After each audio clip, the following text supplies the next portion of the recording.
സിപിഎമ്മിന്റെ നേതൃത്വത്തിലുള്ള പുന്നയൂർക്കുളം ഗ്രാമപഞ്ചായത്തിന്റെ അഴിമതിക്കും ദുർഭരണത്തിനുമെതിരെ എന്ന രാഷ്ട്രീയ മുദ്രാവാക്യം ഉയർത്തി കോൺഗ്രസ് മണ്ഡലം കമ്മിറ്റിയുടെ നേതൃത്വത്തിൽ കുറ്റവിചാരണ യാത്രയ്ക്ക് തുടക്കമായി. ചമ്മന്നൂരിൽ നിന്നും ആരംഭിച്ച യാത്ര ഡിസിസി മുൻ പ്രസിഡന്റ് ഒ അബ്ദുറഹ്മാൻ കുട്ടി ഉദ്ഘാടനം ചെയ്തു. ജാഥ ക്യാപ്റ്റൻ പി ബാബുവിന് പതാക കൈമാറി. DCC secretary M Alauddin, P Gopalan, Saleel Arakkal, Ashkar Arakkal, T Hasan, Nasar Chammannur, Muhammad Rahees, ജാഥ വൈസ് ക്യാപ്റ്റന്മാരായ റാഫി മാലിക്കുളം, അബു താഹിർ ഉൾപ്പെടെ ബ്ലോക്ക് മണ്ഡല നേതാക്കൾ സംസാരിച്ചു.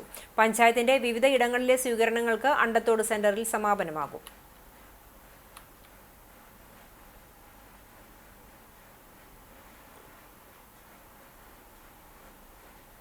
നമ്മുടെ നാടിനെ ലോകപ്രശസ്തരാക്കിയ അതിപ്രശസ്തരായ ഈ സാഹിത്യകാരന്മാരും സാഹിത്യകാരികളും ഈ നാട്ടുകാരാണ് എന്ന് വരും തലമുറക്ക് ഓർമ്മിക്കാനുള്ള എന്തെങ്കിലും ഒന്ന് സാംസ്കാരിക നായകന്മാരാണ് എന്ന് പറയുന്ന കമ്മ്യൂണിസ്റ്റുകാരിൽ എന്താണ് ഇവിടെ ചെയ്തത് എന്ന് ഞാൻ ചോദിക്കാൻ ആഗ്രഹിക്കുകയാണ്. അപ്പൊ പറയും, മാധവിക്കുട്ടിക്ക് വേണ്ടി നീർമാതളം നിൽക്കുന്ന സ്ഥലത്തൊരു സ്മാരകമില്ലേ എന്ന് ചോദിക്കും.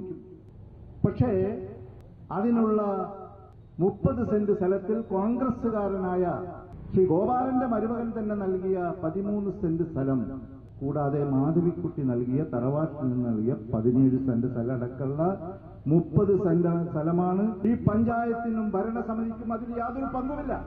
മാധവിക്കുട്ടി മരിക്കുമ്പോ രാജ്യം ഭരിക്കുന്നവർ അതിനുവേണ്ടി എന്ത് ചെയ്തു? അതിനുവേണ്ടി ഒന്നും ചെയ്തില്ല. പിന്നീട് അധികാരത്തിൽ വന്ന ഉമ്മൻചാണ്ടി സർക്കാരാണ് അത് നൽകിയത്. ഇതിൽ കമ്മ്യൂണിസ്റ്റുകാർക്കോ പിണറായി വിജയനോ പഞ്ചായത്ത് പ്രസിഡന്റുമാർക്കോ ആർക്കും തന്നെ ഒന്നും അവകാശപ്പെടാൻ ഇല്ല.